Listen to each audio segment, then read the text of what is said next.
Hello friends, today I am going to talk about a little sensitive topic.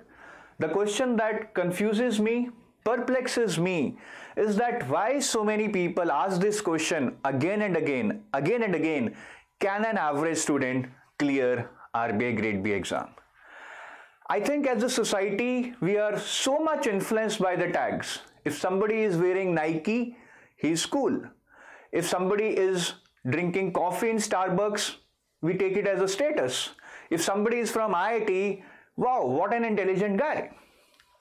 Now, why I am raking this question today? Because recently there was joining in RBI Grade B on 7th of December.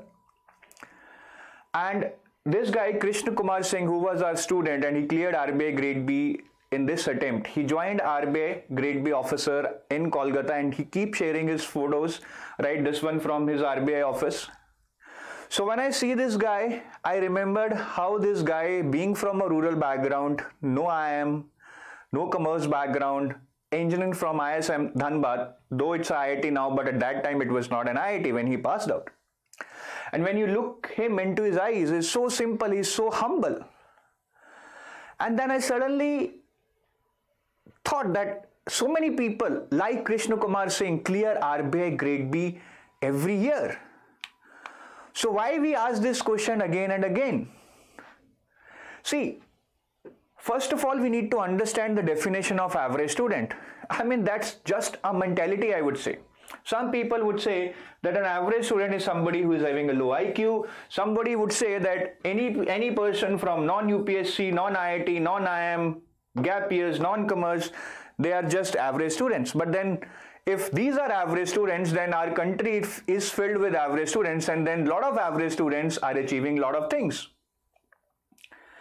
अगर आप इस bracket में हैं, you are not an average student, trust me.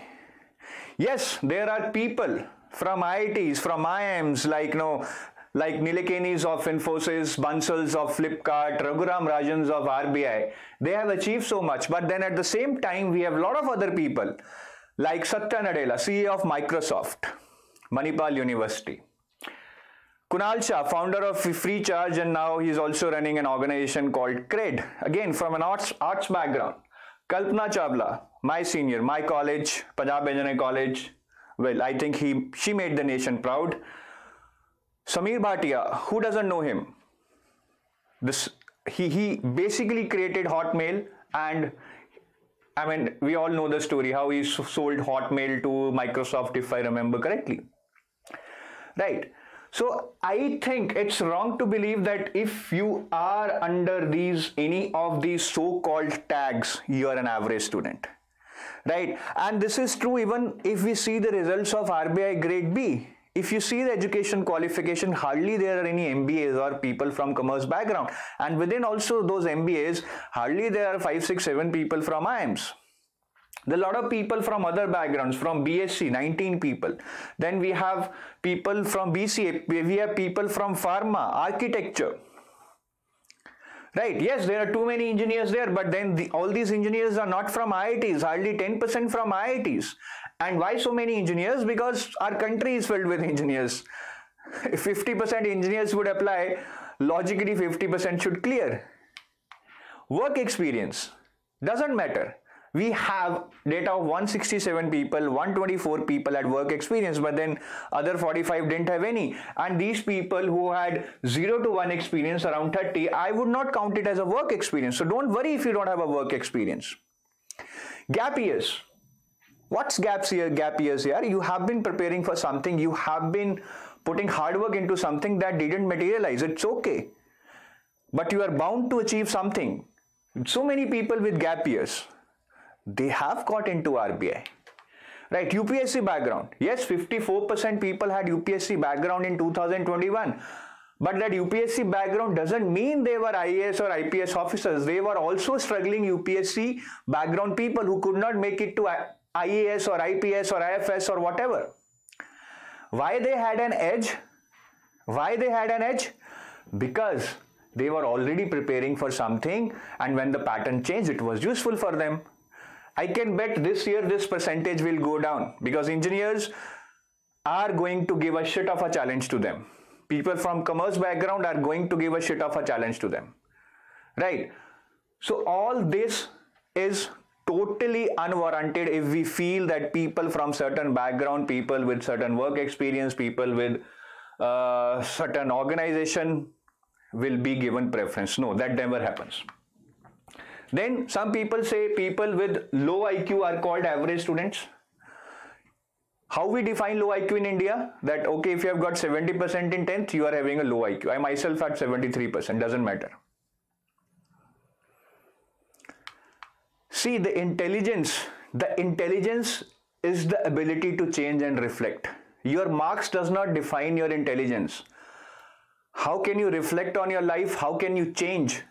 Defines your intelligence. And this intelligence, when we talk about clearing competitive exams, at least of the kind of RBI or UPSC, this intelligence is not your intelligent quotient. This also involves emotional intelligence. How much you are able to sustain pressure in the exam, how much you are able to strategize in the exam. There's a lot of emotional element in that intelligence, which is not created by having high marks. That is created by experience. That is created by removing the fear out of your mind. Okay? And remember this one rule. We always say he's from UPSC, he is from commerce background, he's from MBA background. We start taking those people as benchmarks for us. No, there is no benchmark for you except your last achievement. You have to just cross that. Remember Mahatma Gandhi, the father of our nation? He was a very shy guy in the school. He could not even talk to his classmates. He was very bad in studies. He used to feel that he is the ugliest guy in the class. But then world remember him as father of India. ठीक है, अब आप कह रहे होंगे sir बहुत ज्ञान दे रहे हो. I'm not going to give ज्ञान. I'm talking about something serious. But what should you do? What should be the path that you should be following? First of all, clarity. This is very, very important. Irrespective of whether you call yourself intelligent or you don't call yourself intelligent, clarity is required. Don't just appear for RBI Grade B because you want to appear for it, because your friend is appearing for it, because you have seen a video that salary is good. You should have clarity. Why do you want to do it? Are you serious about doing it? And when you have clarity, then once you have decided I want to do it, then just commit yourself to it. Follow it with passion. ये नहीं है कि RBI भी देना है और साथ में 6 एग्जाम और भी देने हैं. Then you are not serious about RBI. Directed approach. I've seen a lot of students putting a lot of effort, maybe intelligent, not intelligent, doesn't matter.